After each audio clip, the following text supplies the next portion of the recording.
Wait a minute. Oh. I was saying yesterday. Maybe I'll let you know. Yeah. Well, looking at it, it's where I'm at, where I'm at.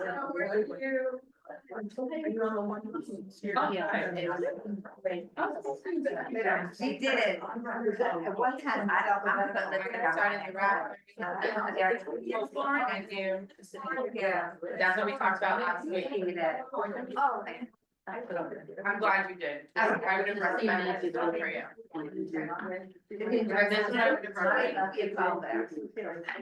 Hello, all my friends. How are you? How are you? I don't know what that means. Hello,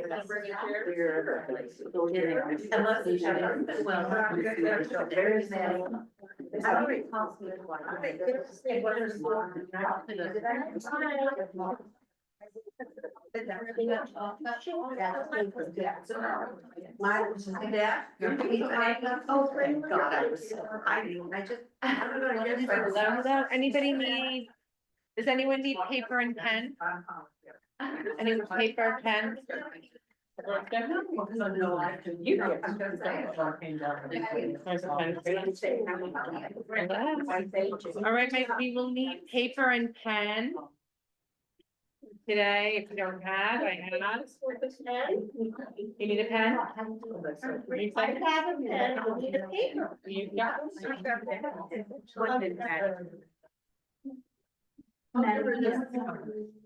Here, pass this to Maddie. Maddie, you need a pen? No, you have, you just need a paper, okay. Who needs paper and pen? Anybody else? Who's missing a name? Is anyone missing a name? Anita has placed herself in charge of the nameplate, and I'm appreciative, thank you.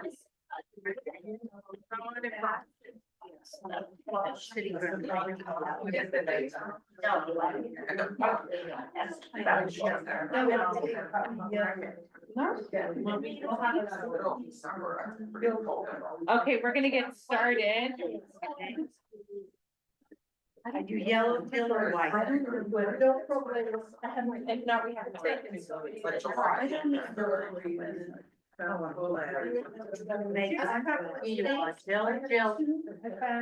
I got.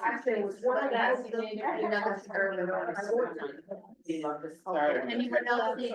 Okay, here's what I'm gonna do. I'm gonna start these down here. I got it.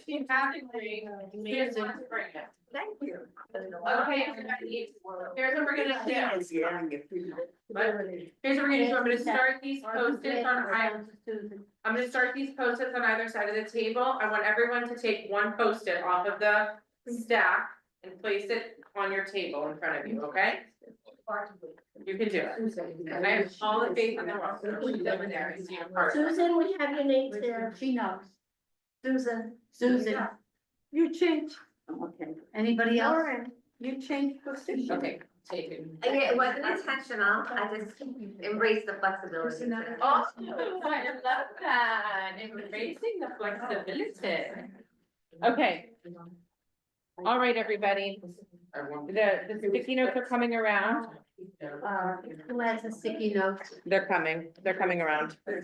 Martha's gonna pass hers. Martha, will you take and pass, my friend? Thank you. Okay, we're gonna get started because we have a very rich conversation today. Today, we are diving into Naomi Levy's book, Einstein and the Rabbi. If you don't have this book, I would love for you to order it for yourself. Give yourself the gift. Einstein and the Rabbi. Naomi Levy. Okay, this is our third work in our series of reviewing and diving into the 4 works that Naomi Levy has published and produced. And remember, she is coming, and she will be with us Friday night, January 31st, which is in 2 weeks, and Saturday morning, February 1st, as our scholar in residence. Not to be missed, especially for all of you who have really done a beautiful job diving into all of her work. But Einstein and the Rabbi, I reread this yesterday in preparation for today, and as you can see, it's like loved and amazingness. It's confetti all around of yellow Post-its. But one of the things that this book does is it talks about the soul. So it says Einstein and the Rabbi searching for the soul. I am not going to dive into the heart of the discussion with Einstein and the Rabbi, because I want you to experience the unfolding of that journey as intended through the book. Today's focus is going to be the soul. It's going to be the soul from the perspective of our tradition and from the wisdom and insight of Rabbi Levy. Okay, so that's what we're doing. Yeah, Einstein and the Rabbi. Okay, because I don't want the main crux of it, the relationship and why she writes this book from the perspective of Einstein and the Rabbi is so worthy of your own reading that I don't want to give it away, because the journey weaves throughout the whole book and it is beautiful and profound, and you will enjoy it. And then we can always come back to it after more people have had the chance. So the way I want to begin is with the words of our prayer service. Elohai Neshama, the soul you have given me and granted me. Elohai Neshama. Okay? Words that we recite each and every morning in our morning worship. One of the first things we do in the morning, Modani, is we express our gratitude. We express our gratitude for being able to open our eyes and see. Here's what I'm gonna do, friends, because this was not. I want you to take this table and put it here so that you can see. I'm good. If you like, or you can turn your chair. Yeah, or whichever one you want, just I don't want you to be uncomfortable. Okay, so the first words we say, Modani, we express our gratitude for opening our eyes. And then Elohai Neshama. So here's what I'd like us to do. I want everyone to place 2 feet on the ground. I want you to place your pens and paper down on the table. And we're going to begin with a nigun, and then the wordless melody, the melody of this prayer, and then we will recite the words. So let's first do the prayer, the actual words in Hebrew. Elohai Neshama Shenatata Bi Tehora Hi. Okay. When you're ready, you'll just start singing along with me. Ya la la, ya la la, ya la la la la, ya la, ya la la. That's the whole thing. Ya la la, ya la la, ya la la la la, ya la. Ya la la, we'll do it again. Ya la la, ya la la, ya la la la la, ya la, ya la la, ya la la, ya la la, ya la la la, ya la, ya la la. Elohai Neshama Shenatata Bi Tehora Elohai Neshama Shenatata Bi Tehora. One more time. Elohai Neshama Shenatata Bi Tehora. La la la la la la, ya la la, ya la, ya la. Read together in English. My God, the soul you have given me is pure. You created it, you shaped it, you breathed it into me, and you protect it within me. For as long as my soul is within me, I offer thanks to you, Adonai, my God, and God of my ancestors, source of all creation, sovereign of all souls. Praised are you, Adonai, in whose hand is every living soul and the breath of humankind. You have a yellow sticky note in front of you. I'd like you to just respond with one word. When I say the word soul, what is the word that comes to your mind? And just write it on your sticky. A quiet, silent exercise. When I say soul, what is the word that comes to you?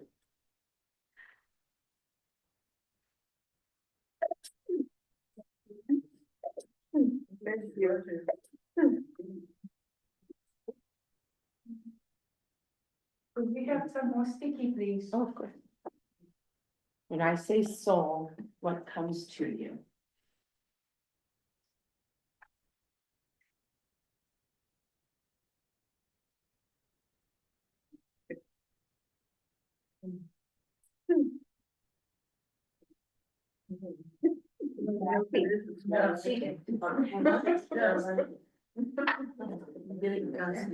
We're gonna take just a few more seconds of quiet.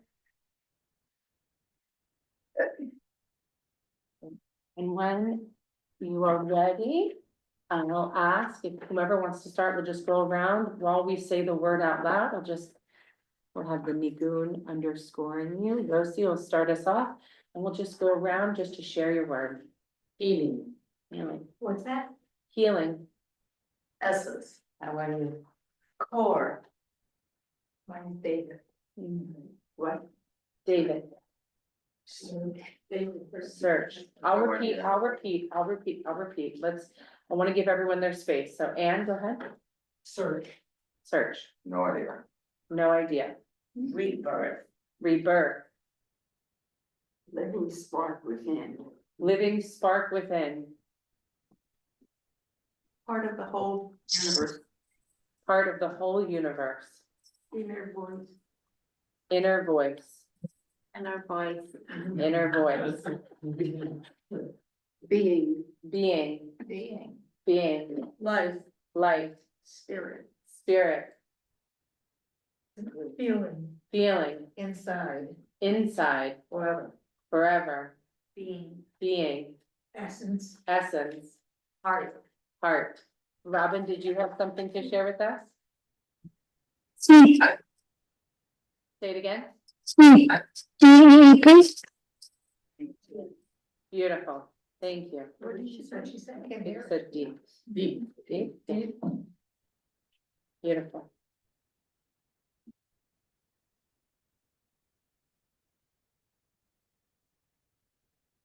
Naomi Levy shares with us about the soul. This beautiful midrash that I want to start our class with. There's a midrash that says when God was creating the world, God shared a secret with the angels. Human beings will be created in the image of God. The angels were jealous and outraged. Why should humans be entrusted with such a precious gift when they are flawed mortals? Surely if humans find out their true power, they will abuse it. If humans discover they are created in God's very image, they will learn to surpass us. So the angels decided to steal God's image. Now that the divine image was in the angels' hands, they needed to pick a place to hide it so that man would never find it. They held a meeting and brainstormed. The angel Gabriel suggested they hide God's image at the top of the highest mountain peak. The other angels objected. One day, humans will learn to climb and they will find it there.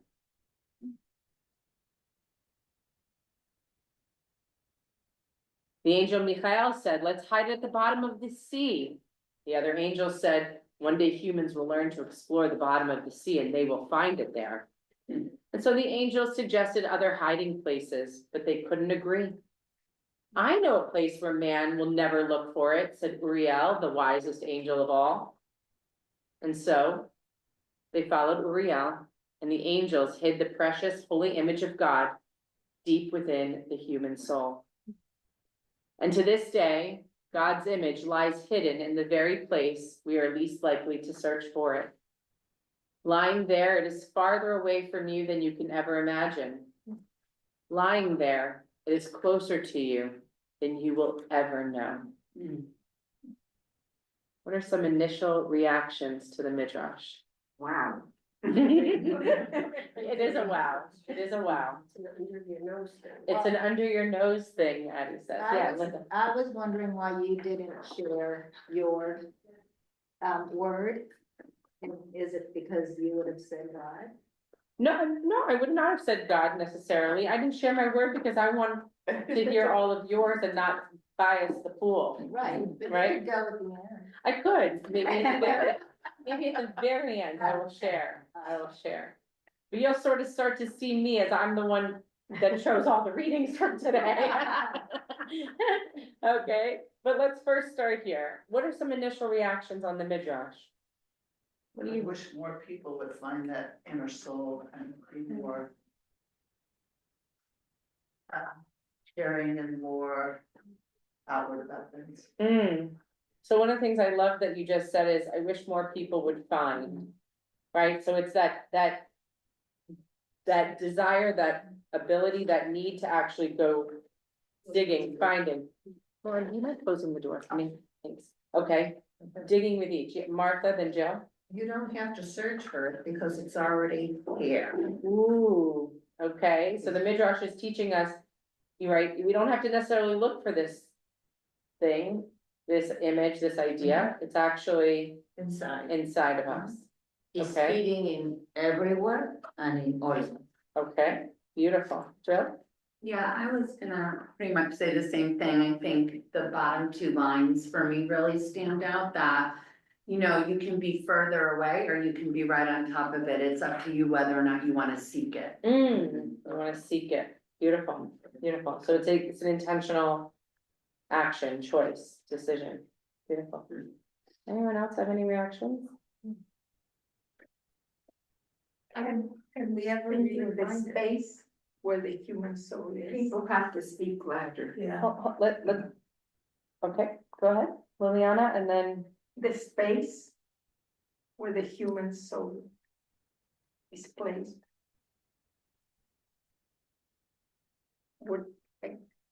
Where is the space? okay, interesting. Where is the space? Okay, beautiful. And can we ever really find it?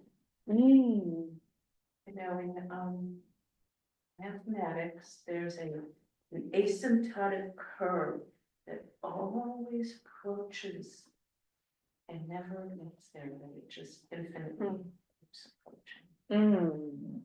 beautiful. Wouldn't you want to always search? Because you'd always, I mean, otherwise you'd say you're a perfect person. So shouldn't we always all be on the search? Shall we always what? Should we all be on a search to find it? Shall we all be on a search to find it? Bobby? I don't know if it's a search to find it, because all you have to do is feel it. I mean, you don't have to look for it, you have to feel it. Okay, and feel it, okay. So I think there's multiple ways to dive into this, right? The idea that it's a seeing, a feeling, a pursuit of, a space, a holding, a physical, an image, an idea, right? When I'm Okay. listening to all that, I'm like, I'll add listening. Okay, beautiful. A listening to it, absolutely, that's beautiful.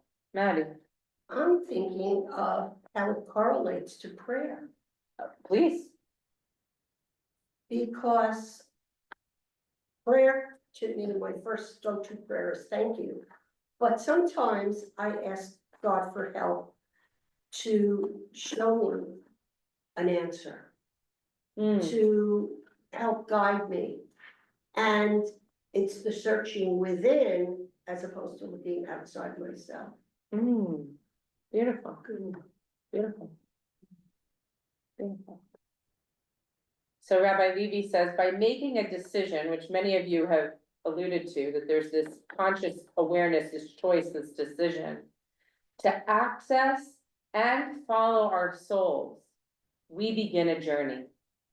And it's a winding journey, full of bumps and pits and stops and starts. Sometimes the road becomes flat, and we can cover great distances. Sometimes we will get stuck in one place for what may seem like an eternity before we are ready to continue forward. Yes, there are times when we will get lost, when we won't know what to do or which way to turn, and it's frightening and frustrating, and we wish it could all just be easier. With soul, she suggests, it can get easier. Life's paths are anything but straight, and yet those winding paths, as frustrating as they may be, can lead us to a life of meaning and blessings. I pray, she says, you will choose to follow your soul on its journey. May it lead you to paths of peace, as we say. Amen. How does this sit with you? What does this rise up from within you? Yeah, what you know? I love the idea of, I mean, I definitely feel like I live in my physical being and in my soul, like they feel different to me. So I love the idea that you could follow your soul's journey. Mm. That feels very different to me than like getting in the car and coming here. Yeah. Yeah, So I love that, and I love, the phrasing of that. I'm sorry. That's- I love that too, because I also love that she's using the same words that we would use to describe getting into our car and going somewhere. So often, the soul is a mystery. So often, we find that there is this mysterious aura around the notion of soul, and it seems almost overwhelming to think about what our soul is, where it is, do I feel it, am I connected to it, do I hear it, right? Where is that space, what is that soul? You also beautifully described soul as you went around the room in the beginning, but oftentimes there's this sort of mysterious element or barrier that could sometimes keep us from accessing the realm of the soul. And one of the things that I love about what Naomi Levy is placing here, she's describing the journey in ways that we would describe a journey that all of us could see and imagine. If you've ever been in the car with someone else driving, and you are a passenger, and you're going somewhere. Imagine, place yourself there for just a moment. And they take the wrong turn. Now we've taken another wrong turn. Now we've missed the light. Now we're going a little faster than we would want to. Now we're going a lot slower than we would want to. Right? There's this frustration, this angst, right? Like you can all imagine yourself in that car, right? In many ways, she's using very similar language that we can imagine in our own lives. Twists, turns, pits, stops, starts, straight paths, uphill paths, getting lost, finding the way, frightening, frustrating. But what she says here that I think is so beautiful, and even in its absolute simplicity, is with soul, it can get easier. There's a simplicity and yet an incredible, profound message in that one line. With soul. Not in the soul, finding the soul, seeking the soul, with soul. There's a image that she shows in the book of a drawing that was found in Theresienstadt in one of the camps. Remember the camp that was described as the perfect camp where they put on all of these shows and charades for the international community. And there's this beautiful drawing that a child had drawn, and it's the picture of this little boy that he draws of himself. And then there's a mirror image, just smaller, of himself within himself. So it's this picture of the boy, and then right here, he draws another perfect mirror image of the larger body, but himself small. And what he describes is the me within me. And for Naomi Levy, for her, that is the definition of soul. The me within me. I thought that that was such a beautiful, powerful, visual way to understand a word that can be mysterious and intangible, and yet made it incredibly tangible. The me within me, that spark of divinity within me, that image of God within me, that miniature vision of me within me. And what does that mean for us? If we are seeking to understand the me within me, what a powerful personal journey that takes us on. If we replace the word soul with me within me. It also makes it that much more challenging as well. Because what is that miniature, smaller version of me within me? How is that distinguished from the me with outside of me? It is it, or is it not? What is that journey and what is that connection between the two? Yeah, Linda. So does the Midrash tell us that God is within our soul or God is our soul? Beautiful. So what does it tell us? It says that the image of God is within us. Okay, well, I'm just trying to, wonder if it makes sense to replace the word soul with God when I'm reading somebody's stuff. So I think for you, Linda, if that feels comfortable for you, there's nothing wrong with you thinking that that piece of you is divine. It is not a yes or a no answer, right? Because I think one of the beautiful elements of our tradition that we've studied here together, the creation of man, a human being, is when God literally blows through our nostrils that nishma chaim, that breath of life, which is considered to be the quote unquote soul. That's nefesh chaya. We become living beings as God breathes into our nostrils, right? So that nefesh, that soul, has within it elements of the divine, of God, the breath of God. I mean, like, how beautiful is that? That the breath of God is within us as we breathe out. That's powerful. That the understanding that our breath is commingled with that of God's. The idea that even B'Tselem Elohim, that we are created in this image of God, and that is what the angels implanted within our souls. So that image, the me within me, also has that image that B'Tselem Elohim created with the image of God, right? So there's a fluidity to it also, because I think the beauty of that is that it gives you the space to try on those different aspects of the me within me, the you within you. Can we look at the inverse, where the God infuses himself in the human being because it's the only way for God to know what the human experience is like? Wow. Okay.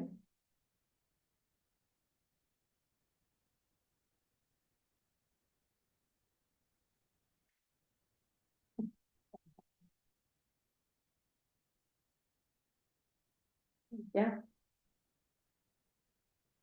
Because of, and that's important to you because. I always call God my co-creator of life. It's a dynamic relationship, Yeah, with soul. so inner light, illumination, and all that. Beautiful, beautiful. Did someone have something about I it? read a book by an oncologist, a young man who was a physician and got sick with a terminal illness. And the title of the book is When Breath Becomes Air. Yes, that's beautiful. And it was just really interesting. You know, why did he say when breath becomes air? Because some people might think breath is air, but it's when the soul becomes nothingness, when you die, because the breath is what's keeping you alive. It's what's God within you. It was a good book. Yeah, but it was beautiful. I remember that when that first came out. And I think also, yes, I'm coming right to you. The beautiful element of with Judaism is that we understand, the idea is that the body returns to the earth, but the soul returns to its creator, right? So that someone said forever, eternal, right? Yeah. You, Judith, yeah. And that is very much a part of how we understand, what we understand life after death to mean, and what does it mean when we die, is that the soul does not die. That soul is eternal, and it ascends back to meet its maker, right, to God. So that eternal there's an eternal aspect of each of us, and that is our soul. And that soul returns to God. That's also the idea that the soul is continuously present for us, even after death. And yeah. When you meditate and you look at everything and you listen, then you hear. I don't know if I'm explaining this well. So to me, meditation and prayer are one and the same. So when you're making space for whatever you need to come in. I've always used meditation in times of really horrible times. Some of the people in this room know that my husband died and it was a very long death. And it was extremely difficult, and I kept him home until the last moment. And in that time, I needed to make, where I had no time, but I needed that time to go inside myself and find the strength. So for me, that, what people think of as this island, I can't think of God as a, I've had this discussion with Rabbi Dan many times. But he says, I believe. So I believe him that he understands. Because every time he turns what I'm saying into, he says to me, there, you believe. Okay. So that to me is what's eternal in us. And I think that in a way, we pass it on a little bit in our DNA. Not a little bit, a lot. Because the genes that we pass on to our children influence the way their life is going to be in the future. So that's how I think this works for me. Beautiful. That leads beautifully into this reading, so I'll just okay, Lisa and then Liliana. When my husband died, I wanted to know where his soul was. Sure. And I took some classes in Kabbalah. And it said that for 7 days, I was told, the soul still is around you. But there's also a second piece, which I don't know whether that relates to this or not. But that the soul might have been here before. And it came back in the body of my husband, but he was not supposed to be here for as long as he was 68. He wasn't supposed to be here after that. So I wanted to know where his soul was. How could I reach out to him? Because I heard him talk to me in the very beginning, you know, things he used to say to me and stuff. But I was curious about where his soul went and why it went where it went, and how can we reach out to them. Beautiful. Yeah. Beautiful. Let's look at this next element of soul and prayer, because Anita brought it up for us. Something as simple as morning prayer can change the way you face your day. My soul thirsts for you, the psalmist cries out. When we are empty, when we feel as if we have nothing left to give, prayer fills us up. It revives our souls. It calms, it reassures, it rekindles hope. Prayer in community connects disparate souls in a great oneness. Prayer on your own reminds you that you are not alone. The infinite one is close. Prayer helps you remember your dreams, your longings, all the hopes you've been ignoring or running from. Prayer helps you remember that you have a soul that is crying out within you. Prayer is the space we make for the soul within us to speak. It's an outpouring of our inner life. Prayer is the space we make for the soul within us to speak. For each person. Soul has a different meaning. For each person, Soul has a different meaning. so Liliana's asking, I'm sorry. for each person, does soul have a different meaning? And the answer is yes. And I can say that easily, yes, because every single one of you around this room defines soul differently. So we have a test case. And that's one of the most beautiful, one of the things I love most about the word and the essence of soul. If soul had one definition, in my opinion, it wouldn't be as mysterious and as magical and as profound as it is. Because for so many, soul is an entity. For others, soul is an idea. For others, soul is a feeling. For others, soul is everything. For some, soul is unknown. In all of that, though, it is an invitation to explore, to unravel, to seek, to get to know, to stray from, and come back to. It's an eternal journey, an eternal evolution of how we understand the me within me. If it was one definition, it wouldn't be the me within me. It would be the it within me. Because the me within me is unique to me. Soulful in and of itself. Rashina then starts it. I was just thinking of that sentence, like prayer is the space we make for the soul within us to speak.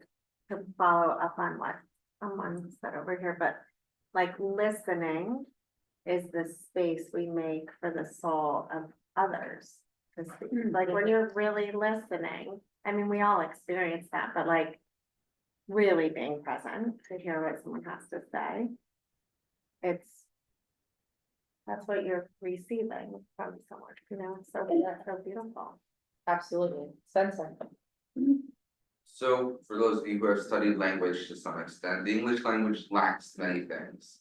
There is a limitation on the words for love, for example. Spanish, Italian, French have a lot of words for them, a lot of different descriptors, and English doesn't. And I bring this up because I feel like, at least for me, the English language lacks the ability to define soul, which is why I can't put words to it. I don't know if that's the same in every language or whatnot, but I can tell you there is no way for me to describe soul in English. Sounds like you just did. Yeah, it sounds like you just did. How'd you say in Spanish? So. Alma. Alma. That's art. Alma. Corazón. Yeah. Beautiful. Can I say something? You may. I think that for me, soul is my authenticity, my inner truth. And there are times when I come up with an aha, or I know a decision and I know absolutely, it's the right thing. And I think that's my soul coming through. Mm. When I allow it. Mm. Because I think there's other factors, past habits, ego, and that psychological stuff. But if I can be open, and that's why prayer, I think, is so important, or meditation, we can make a little window for that. La la la la la la, ya la la la la, ya la, ya la la. Elohai neshama shenatata bi teho rahi. Elohai neshama shenatata bi teho rahi. Elohai neshama shenatata bi tehora tehorahi. Elohai neshama shenatata bi tehorahi. La la la la la la, ya la la la la, ya la, la la la. Translate that, the Hebrew words. Yeah. The soul, my God, the soul you have given me is pure, Pure. pure. Oh, that's. Tehora, tehora, tehora. The soul you have given me is pure. Pure, thank you. There's a famous Yiddish saying, from your mouth to, the phrase is full of hope, but it's full of audacity too. It speaks of our confidence that the God of the universe cares about you and me. Prayer is, let's stop. Yeah. It refuses to be a monologue. With our own words, we draw God near. We weave God into the fabric of our daily lives, a God who listens, who is with us through life's celebrations and sorrows, and through the deadening gray days too. Pray for me, Rabbi Naomi Levy says, is probably the most common request people have made of me over my years in the rabbinate. I am always honored to be able to pray for people, but of course I worry when people ask me to pray for them. Are they asking because they don't think God will listen to them? Do they think prayer requires a correct formula? And if they don't know the magical incantation, that their cries won't be heard? Anytime anyone asks me to pray for them, I always ask the same question. What do you want me to say to God? And it never fails. People astound themselves with words they didn't know existed inside them. The soul speaks of its own accord. Who's had this experience before? Jill. Yeah, I was thinking, prayer is my connection. And, I have said, pray for me, or from your mouth to God's ears many, many times. But I've learned through the years that really I have the ability to connect on my own. And for me, prayer is connection and speaking. And meditation for me is listening. And that's when I hear God's will for me. So it's not necessarily when I pray, I'm asking for something specific. For me, prayer is asking for God's will for whatever it may be in that moment. And meditation for me allows me to hear what I may need to hear on that given moment. And I learned that I should trust my gut over ego, because the acronyms for me, ego edging God out, or gut, God uttering truth. So that really is what works for me lately. But yeah, prayer is my connection. And you know, I know a lot of us will go to rabbis and say, you know, pray for me or pray for this. And I agree, like, I can pray for that on my own. It may not be in the same prayer, but it will be for myself. Beautiful. Beautiful, yeah. Could the pray for me also be like, you want somebody to stand with you, you wanna be part of the community, you want them to help support you, it's not that they can't pray for themselves. But they need somebody help holding them up through whatever this time is. Yes, I think yes and yes, right? I think yes and yes. And I think one of the things that I love about what she's offering here is that reminder that we do pray in community and we do, when we request, you know, to pray with me, that's a beautiful connecting piece. But it's also a beautiful reminder that the words, those words of prayer, we do have within us. And what I think I love is that we don't necessarily, sometimes we think that the words of prayer are the words that we find in that particular book, in the Siddur, the prayer book, or that they have to be a certain flow or at a certain time. But it's also the soul speak that we each have within us, right? Those words within us, what do you want to say to God? And those words that flow, those are the words of a beautiful prayer. Words, a thought, a melody, an action, a movement. It's soul speak.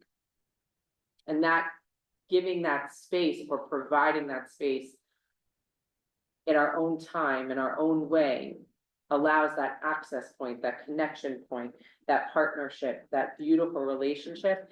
And most of all, it gives our soul the space to actually verbalize, feel, engage, interact, and be out into the world.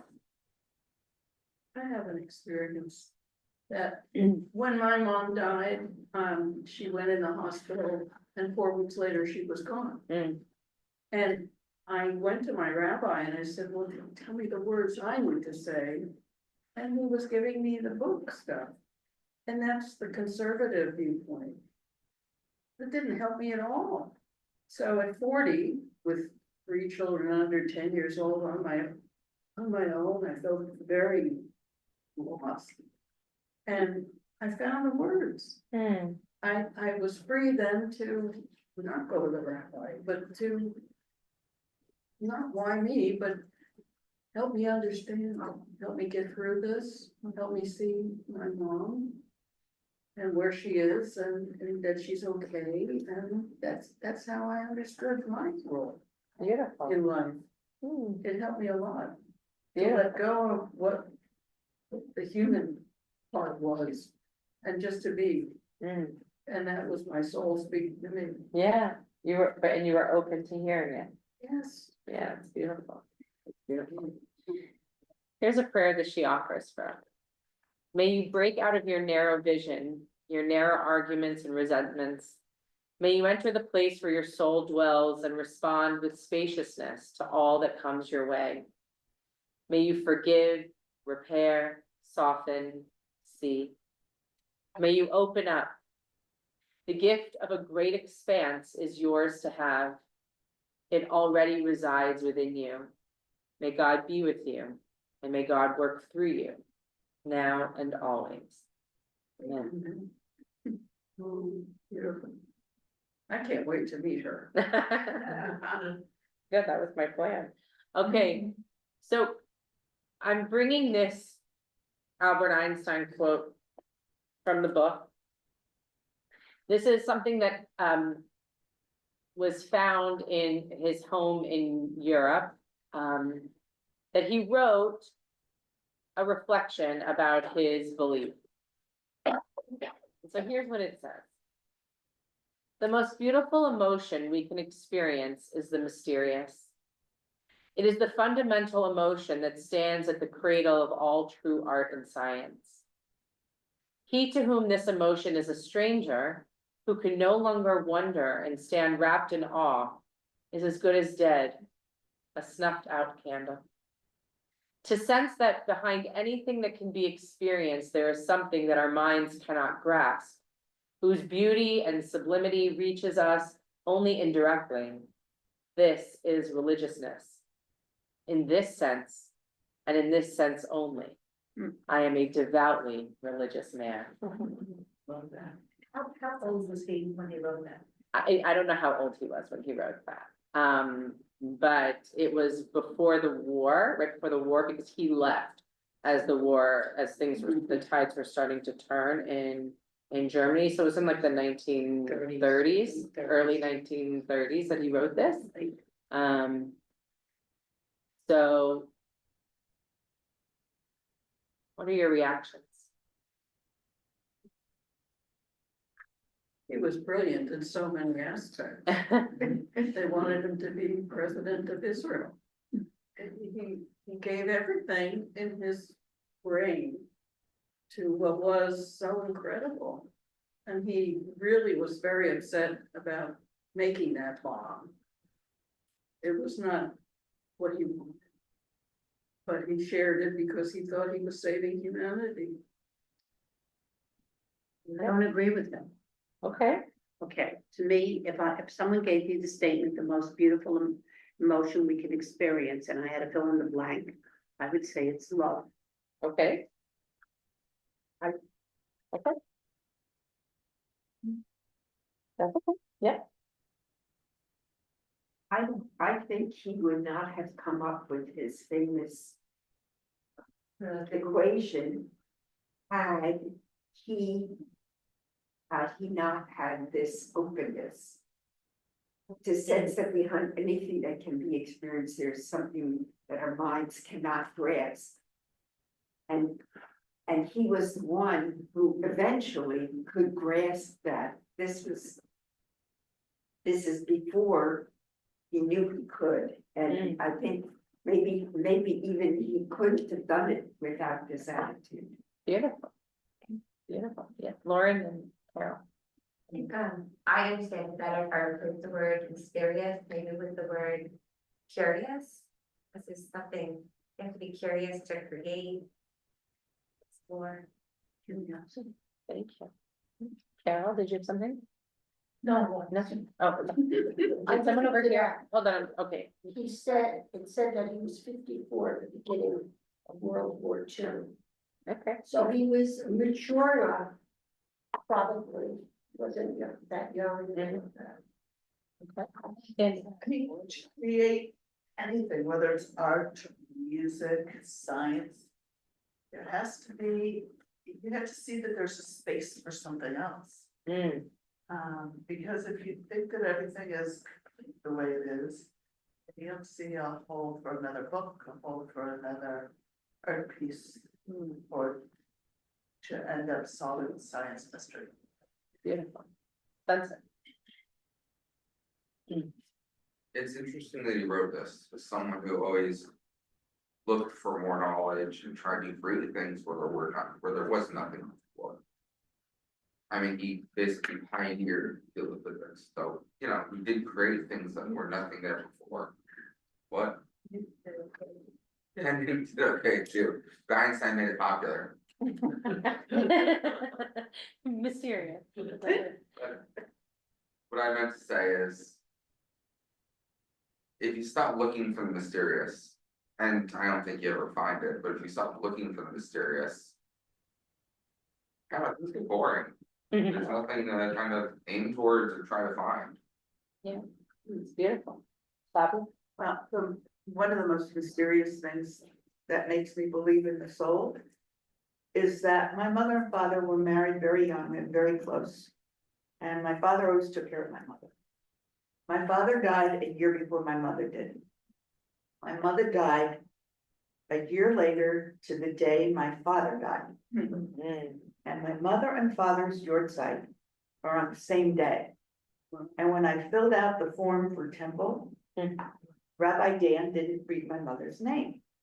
And I called him and I said, my mom and dad have the same yahrzeit. He said, that can't be it. I said, but it is. They died on the same day, a year apart. And to me, their souls are bound up in the afterlife so that they're together. You know?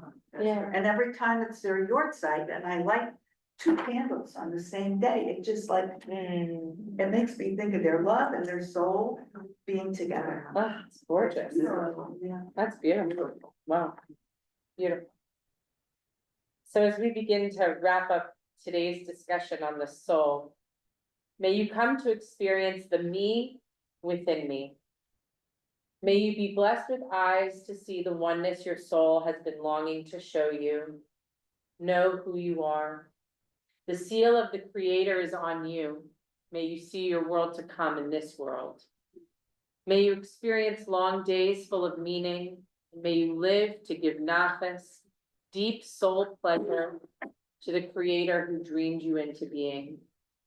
And may God smile and sigh a deep sigh of relief and laugh with pure joy upon seeing your soul fulfill its call. As we say, I'm gonna read this to you. This is the ending of her book.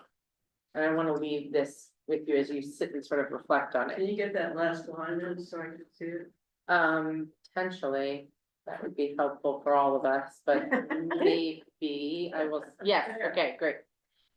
I want to thank you, Naomi Levy says, for seeking the soul with me. Your soul is here for you. Tap into it, listen to it, welcome it. The life force, the love force, and the eternal force are within you, hoping to lead you to visions of the one and to the life that's already been planted inside you. If you are ready, if you nourish your starving soul and wake it from its dormancy, it will rise up and nourish you in life, in love, and in work. Mystical ascensions are available to you. You can glimpse a world that is more beautiful than heaven. I believe we are part of a cosmic stew, and it is near and far. It was, and it is, and it will be, and time collapses in on itself, and we are held together in a great oneness with all the living, and all the dead, and all the souls we've ever loved, and who've ever loved us, whose spirits illuminate our lives and light up the heavens. We can remember them, channel them, and welcome them into our consciousness and into our hearts and into our souls. I believe that with all my being, that there is a higher dimension available to us, not only in the next world, but right here where we are. Knowing your soul, aligning with your soul, following your soul are the keys to entering heaven here. You have the power to experience expansive vision. You can free yourself from prisons of your own making. You can dream and find the power to act. You can learn to love and to forgive and to hear and heed the call of your soul. You can begin to see the oneness that has been evading you, to see beyond the delusion of your separateness. Let your soul be your guide. Wow. Focus on this one, finding the rabbi. Yes. Bring the soul to the very places where you feel cut off and adrift. Watch how your life will open up before you. Bring soul to your relationships and you will learn the meaning of intimacy. Bring soul to your work and you will learn the meaning of calling. Bring soul into your house and you will come to understand what home is. Bring soul into your learning and you will acquire wisdom. Bring soul into your heart and you will experience the relief of vulnerability and a depth of love you never knew was inside of you. May you listen to the hopeful voice of your soul. May you have compassion for the complicated, paradoxical, precious person you are. May you keep growing and learning and flourishing, forever unfolding, as we say, amen, amen. Next week, we will explore her final book, Talking to God, which is a compilation of prayers of different moments. So we'll study those prayers, and then we will welcome Rabbi Naomi Levy to our congregation. Einstein and the Rabbi, ladies. This is gentlemen. Einstein and the Rabbi, searching for the soul. And I'll see you next week. Thank you. I love all of them. Yeah, that's, I was gonna say, but Is this my favorite one? Yeah. You know, maybe.